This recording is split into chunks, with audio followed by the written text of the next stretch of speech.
नमस्कार। कविताओं की दुनिया में आपका स्वागत है। आज मैं पुनः उपस्थित हूँ रश्मि रथी खंड काव्य लेकर। आज मैं रश्मि रथी के द्वितीय सर्ग का वाचन करूंगा। रश्मि रथी को लिखा है रामधारी सिंह दिनकर ने। द्वितीय सर्ग की कहानी कुछ यूं है कि कर्ण परशुराम जी के पास पहुंचते हैं क्योंकि उन्हें द्रोणाचार्य से शिक्षा नहीं मिल पाती। कर्ण परशुराम जी की सेवा करते हैं और उनसे सभी शास्त्र सीखते हैं, जिससे उनका आत्मविश्वास और भी बढ़ जाता है। एक घटना के दौरान परशुराम जी कर्ण को श्राप देते हैं कि वे अपनी बनाई हुई सभी शिक्षाओं और शास्त्रों को भूल जाएंगे जब वे सबसे महत्वपूर्ण होंगे।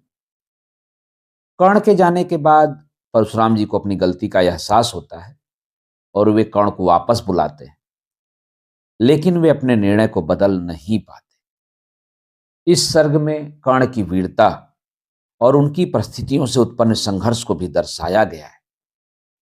तो आइए सुनते हैं रश्मि रथी द्वितीय सर्ग का वाचन।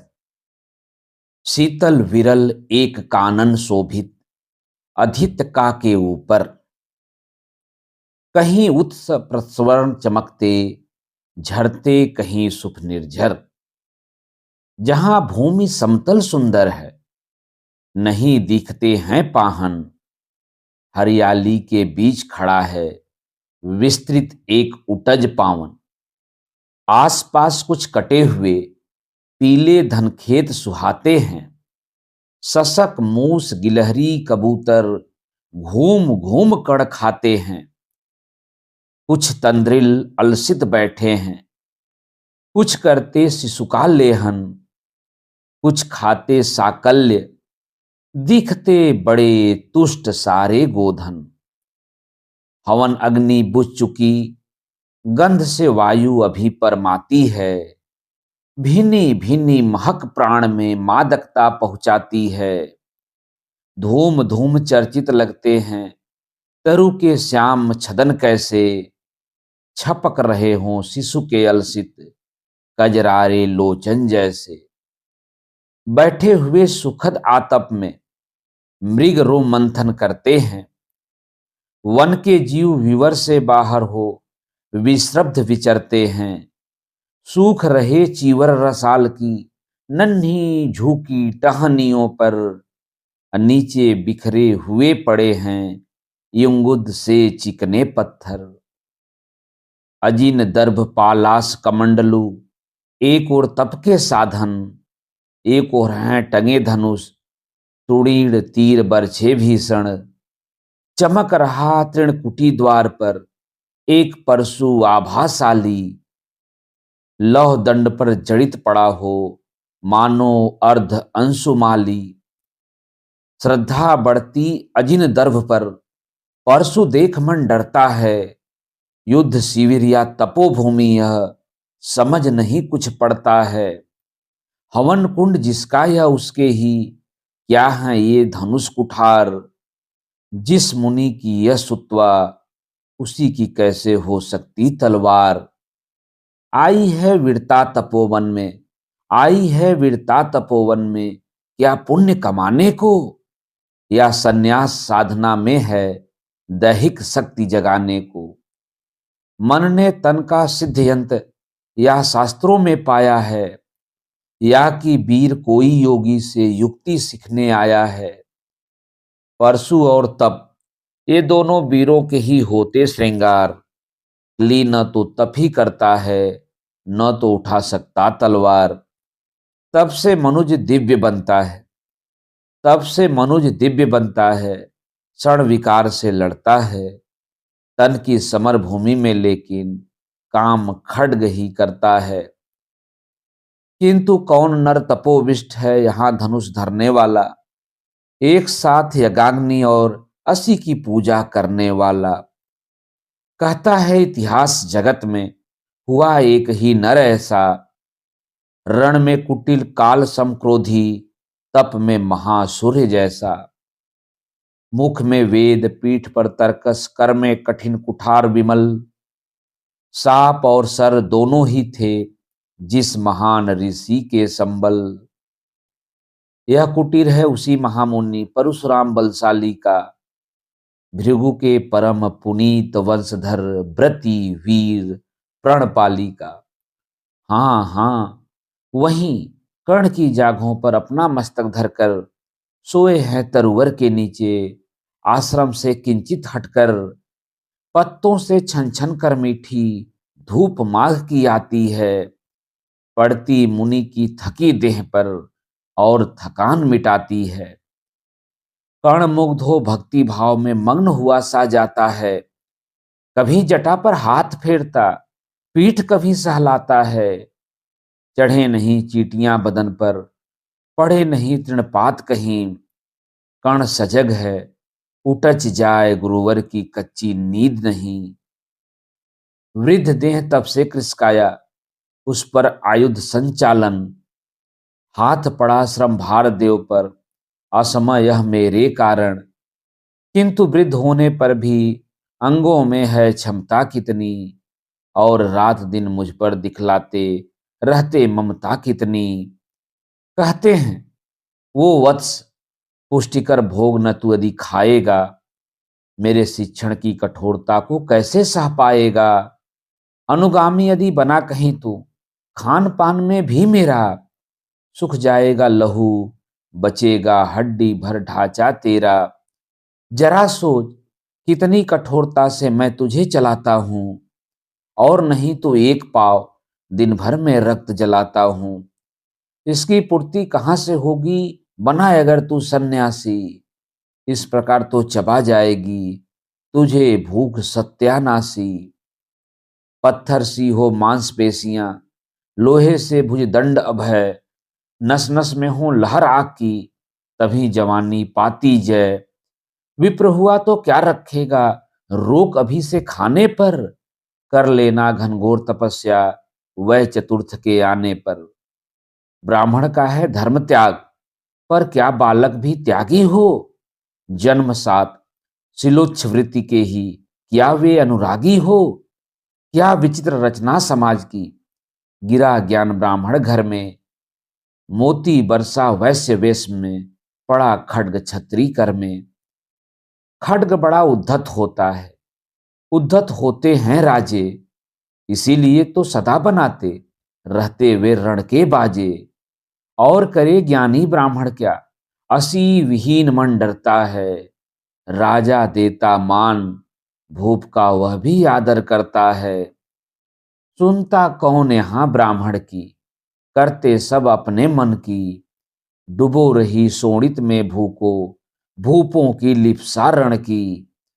और रण भी किस लिए, नहीं जग से दुख दैन्य भगाने को, पर शोषक पथ भ्रांत मनुज को, नहीं धर्म पर लाने को।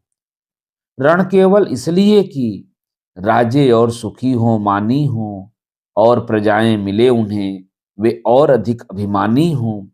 रण केवल इसलिए कि वे कल्पित अभाव से छूट सकें, बढ़े राज्य की सीमा जिससे अधिक जनों को लूट सकें।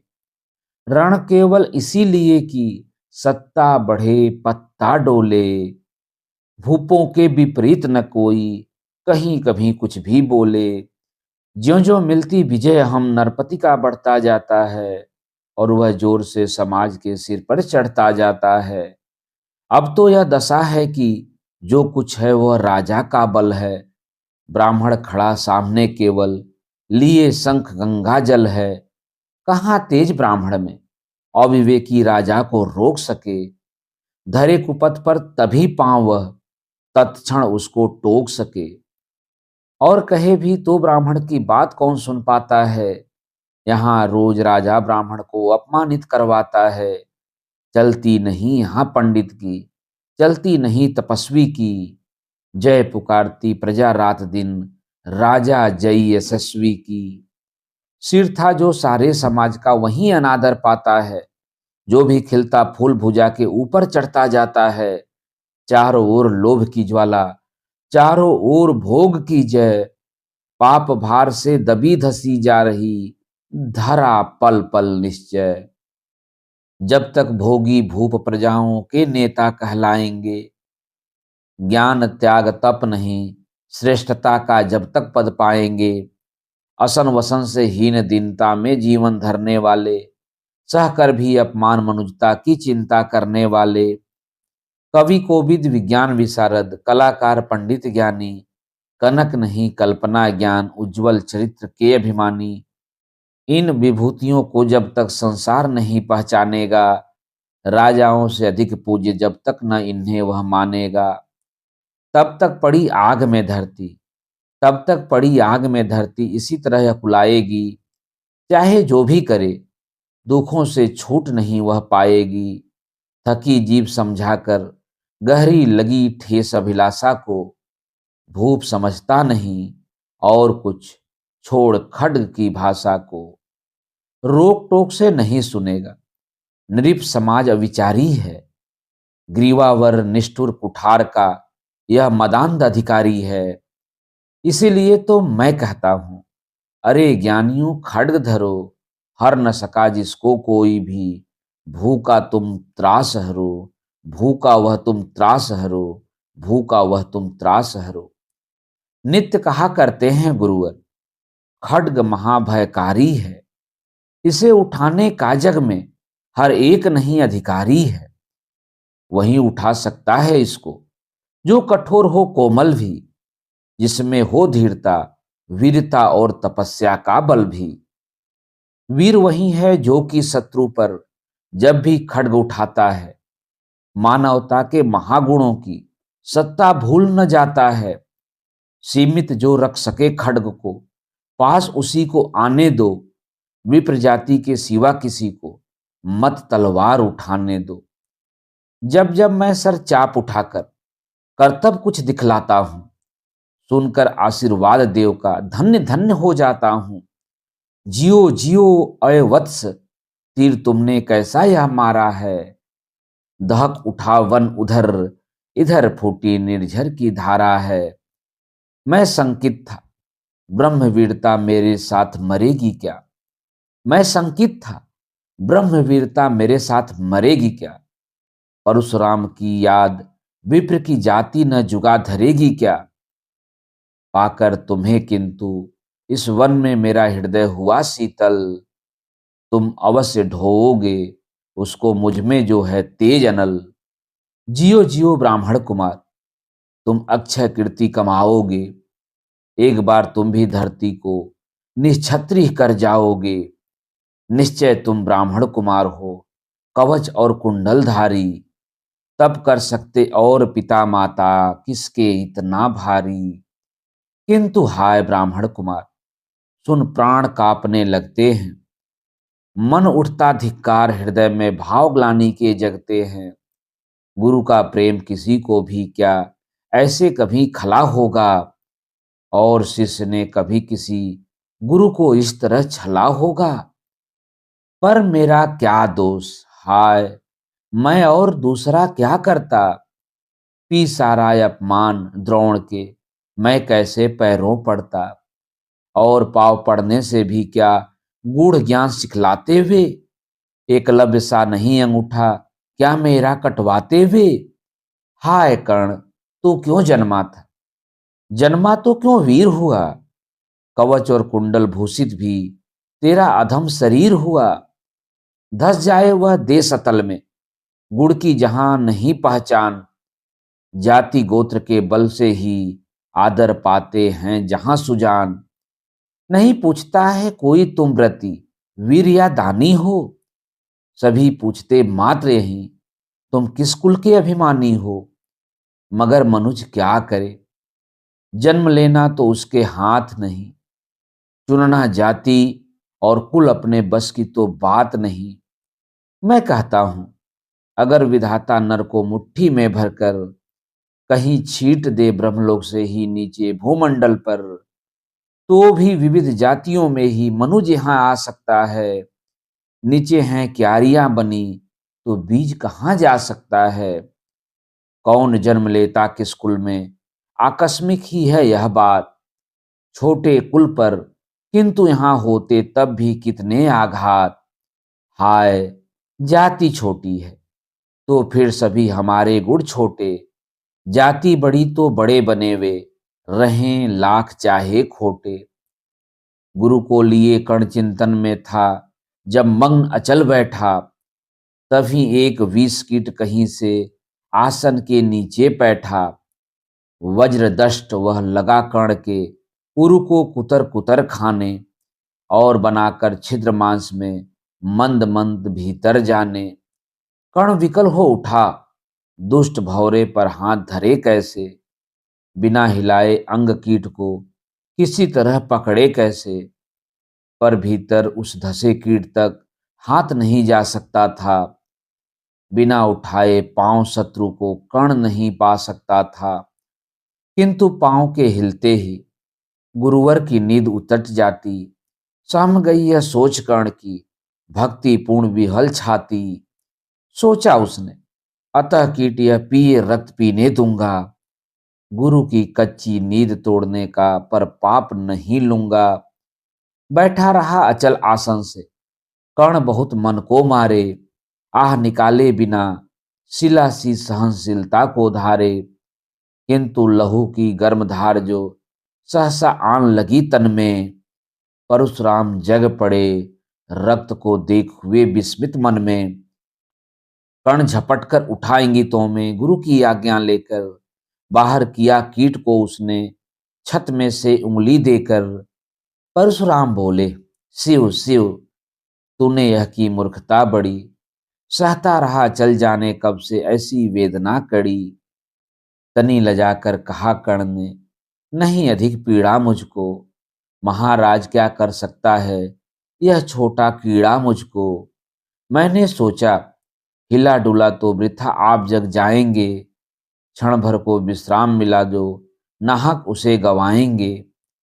निश्चल बैठा रहा सोच, यह कीट स्वयं उड़ जाएगा, छोटा सा यह जीव मुझे कितनी पीड़ा पहुंचाएगा। पर यह तो भीतर धंसता ही गया, मुझे हैरान किया। लज्जित हूं इसीलिए कि सब कुछ स्वयं आपने देख लिया। परशुराम गंभीर हो गए, सोच न जाने क्या मन में। परशुराम गंभीर हो गए, सोच न जाने क्या मन में। फिर सहसा क्रोधाग्नि भयानक भभक उठी उनके तन में। दांत पिस आंखें तरेर कर बोले, कौन छली है तू, ब्राह्मण है या और किसी अभिजन का पुत्र बलि है तू। सहनशीलता को अपनाकर ब्राह्मण कभी न जीता है, किसी लक्ष्य के लिए नहीं अपमान हलाहल पीता है। सह सकता जो कठिन वेदना, पी सकता अपमान वही, बुद्धि चलाती जिसे तेज का कर सकता बलिदान वही। तेज पुंज ब्राह्मण तिल तिल कर जले नहीं यह हो सकता, किसी दशा में भी स्वभाव अपना वह कैसे खो सकता। कसक भोगता हुआ विप्र निश्चल कैसे रह सकता है, इस प्रकार की चुभन वेदना क्षत्रिय ही सह सकता है। तू अवश्य क्षत्रिय है, पापी बता न तो फल पाएगा, परशुराम के कठिन श्राप से अभी भस्म हो जाएगा। क्षमा क्षमा हे देव दयामय, गिरा कर्ण गुरु के पद पर, मुख विदर्ण हो गया अंग कांपने लगे भय से थर थर। सूत पुत्र हूं मैं, शूद्र कर्ण हूं, करुणा का अभिलाषी हूं, जो भी हूं पर देव आपका अनुचर अंतेवासी हूं। छली नहीं मैं हाय, किंतु छल का ही तो यह काम हुआ। आया था विद्या संचय को, किंतु व्यर्थ बदनाम हुआ। बड़ा लोभ था बनु शिष्य में, कार्तवीर के जेता का, तपोदीप्त सुरमा विश्व के नूतन धर्म प्रणेता का। पर शंका थी मुझे, सत्य का अगर पता पा जाएंगे, महाराज मुझ सूत्र पुत्र को कुछ भी नहीं सिखाएंगे। बता सका मैं नहीं, इसी से प्रभु जाति अपनी छोटी, करें देव विश्वास भावना और न थी कोई खोटी। पर इतने से भी लज्जा में हाय गड़ा सा जाता हूँ, मारे बिना हृदय में अपने आप मरा सा जाता हूँ। छल से पाना मान जगत में किलविश है, मल ही तो है, ऊंचा बना आपके आगे सचमुच यह छल ही तो है। पाता था सम्मान आज तक, दानी व्रती बली होकर। अब जाऊंगा कहाँ स्वयं गुरु के सामने छली होकर। करें भस्म ही मुझे देव, सम्मुख है मस्तक नत मेरा। एक कसक रह गई, नहीं पूरा जीवन का व्रत मेरा। गुरु की कृपा साप से जलकर अभी भस्म हो जाऊंगा। पर मदांध अर्जुन का मस्तक देव कहाँ मैं पाऊंगा। यह तृष्णा यह विजय कामना मुझे छोड़ क्या पाएगी। प्रभु अतृप्त वासना मरे पर भी मुझे को भरमाएगी। दुर्योधन की हार देवता कैसे सहन करूंगा मैं। अभय देख अर्जुन को, मरकर भी तो रोज मरूंगा मैं। परशुराम का शिष्य कर्ण पर जीवन दान न मांगेगा। परशुराम का शिष्य कर्ण पर जीवन दान न मांगेगा। बड़ी शांति के साथ चरण को पकड़ प्राण निज त्यागेगा। प्रस्तुत हूं दे साप किंतु अंतिम सुख तो यह पाने दें। इन्हीं पाद पद्मों के ऊपर मुझको प्राण गंवाने दें। लिपट गया गुरु के चरणों से विकल कर्ण इतना कहकर। दो कड़िकाएं गिरी अश्रु की गुरु की आंखों से बहकर। बोले हाय कर्ण, तू ही प्रतिभट अर्जुन का नामी है। निश्चल सखा धार्त राष्ट्रों का विश्व विजय का कामी है।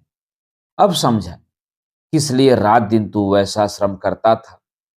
मेरे शब्द शब्द को मन में क्यों सीपी सा धरता था। देखे अगणित शिष्य द्रोण को भी कर्तव्य कुछ सिखलाया। पर तुझसा जिज्ञासु आज तक कभी नहीं मैंने पाया। तूने जीत लिया था मुझको निज पवित्रता के बल से। क्या था पता लूटने आया है कोई मुझको छल से। किसी और पर नहीं किया वैसा स्नेह मैं करता था। सोने पर भी धनुर्वेद का ज्ञान कान में भरता था। नहीं किया कार्पण दिया जो कुछ था मेरे पास रतन। तुझ में निज को सौंप शांत हो अभी अभी प्रमोदित था मन। पापी बोल अभी भी मुख से तू न सुतरथ चालक है। परशुराम का शिष्य विक्रमी विप्र वंश का बालक है। सूत वंश में मिला सूर्य सा कैसे तेज प्रबल तुझको। किसने लाकर दिए कहां से कवच और कुंडल तुझको। सूत सा रखा जिसे उसको कैसे कठोर हो मारूं मैं। जलते हुए क्रोध की ज्वाला लेकिन कहाँ उतारूं मैं। पद पर बोला कर्ण दिया था जिसको आंखों का पानी। करना होगा ग्रहण उसी को अनल आज हे गुरु ज्ञानी। बरसाइए अनल आंखों से सिर पर उसे संभालूंगा। दंड भोग जलकर मुनि सत्तम छल का पाप छुड़ा लूंगा। परशुराम ने कहा कर्ण तू वेद नहीं मुझको ऐसे। तुझे पता क्या सता रहा है मुझको असमंजस कैसे। पर तूने छल किया दंड उसका अवश्य ही पाएगा। परशुराम का क्रोध भयानक निष्फल कभी न जाएगा। मान लिया था पुत्र इसी से प्राण दान तो देता हूं। पर अपनी विद्या का अंतिम चरम तेज हर लेता हूं। सिखलाया ब्रह्मास्त्र तुझे जो काम नहीं वह आएगा। है यह मेरा साफ समय पर उसे भूल तू जाएगा। है यह मेरा साफ समय पर उसे भूल तू जाएगा। कर्ण विकल हो खड़ा हुआ कह हा किया क्या यह गुरुवर। दिया साप अत्यंत निरादरुण लिया नहीं जीवन क्यों हर। वर्षों की साधना साथी प्राण नहीं क्यों लेते हैं। अब किस सुख लिए मुझे धरती पर जीने देते हैं। परशुराम ने कहा कर्ण यह साप अटल है सहन करो। जो कुछ मैंने कहा उसे सिर पर ले सादर वहन करो। इस महेंद्र गिरी पर तुमने कुछ थोड़ा नहीं कमाया है। मेरा संचित निखिल ज्ञान तूने मुझसे ही पाया है। रहा नहीं ब्रह्मास्त्र एक इससे क्या आता जाता है। एक शस्त्र बल से न वीर कोई सब दिन कहलाता है। नई कला नूतन रचनाएं नई सूझ नूतन साधन। नए भाव नूतन उमंग से वीर बने रहते नूतन। तुम तो स्वयं दीप्त पुरुष हो कवच और कुंडलधारी। इनके रहते तुम्हें जीत पाएगा कौन सुभट भारी। अच्छा लो वर भी कि विश्व में तुम महान कहलाओगे। भारत का इतिहास कीर्ति से और धवल कर जाओगे। अब जाओ लो विदावस, कुछ कड़ा करो अपने मन को, रहने देते नहीं यहाँ हम, रहने देते नहीं यहाँ पर हम अभिशप्त किसी जन को। हाय छिन्ना पड़ा मुझी को, दिया हुआ अपना ही धन, सोच सोच यह बहुत विकल हो रहा, नहीं जाने क्यों मन। व्रत का पर निर्वाह कभी ऐसे भी करना होता है, इस कर से जो दिया उसे उस कर से हरना होता है। अब जाओ तुम कण, कृपा करके मुझको निसंग करो, देखो मत यूं सजल दृष्टि से, व्रत मेरा मत भंग करो। आह बुद्धि कहती थी ठीक था जो कुछ किया, परंतु हृदय मुझसे कर विद्रोह तुम्हारी, मना रहा जाने क्यों जय। अनायास गुणशील तुम्हारे मन में उगते आते हैं, भीतर किसी अश्रु गंगा में मुझे बोर नहलाते हैं। जाओ जाओ कण, मुझे बिल्कुल असंग हो जाने दो, बैठ किसी एकांत कुज में मन को स्वस्थ बनाने दो। भय है तुम्हें निराश देखकर, छाती कहीं न फट जाए, फिरा न लूं अभिशाप पिघल कर, वाणी नहीं उलट जाए। इस प्रकार कह परशुराम ने फिरा लिया आनंद अपना, जहां मिला था वहीं कर्ण का बिखर गया प्यारा सपना। छूकर उनका चरण कर्ण ने अर्घ अश्रु का दान किया, और उन्हें जी भर कर निहार कर मंद मंद प्रस्थान किया। परशुराम के चरण की धूलि लेकर, उन्हें अपने हृदय की भक्ति देकर, निराशा से विकल टूटा हुआ सा, किसी गिरि श्रृंगा से छूटा हुआ सा, चला खोया हुआ सा कण मन में, कि जैसे चांद चलता हो गगन में, जैसे चांद चलता हो गगन में। मित्रों, अभी आप सुन रहे थे कविताओं की दुनिया में रामधारी सिंह दिनकर के लिखे गए खंड काव्य रश्मिरथी के द्वितीय स्वर का वाचन मेरे अर्थात नासुरांजलि के स्वर में। रश्मिरथी के आगे के सर्गों का वाचन आप मेरे वाचन के अगले क्रम में सुन सकते हैं। तो जुड़े रहिए कविताओं की दुनिया से और सुनते रहिए कविताएं अलग अलग कवियों की। धन्यवाद। नमस्कार।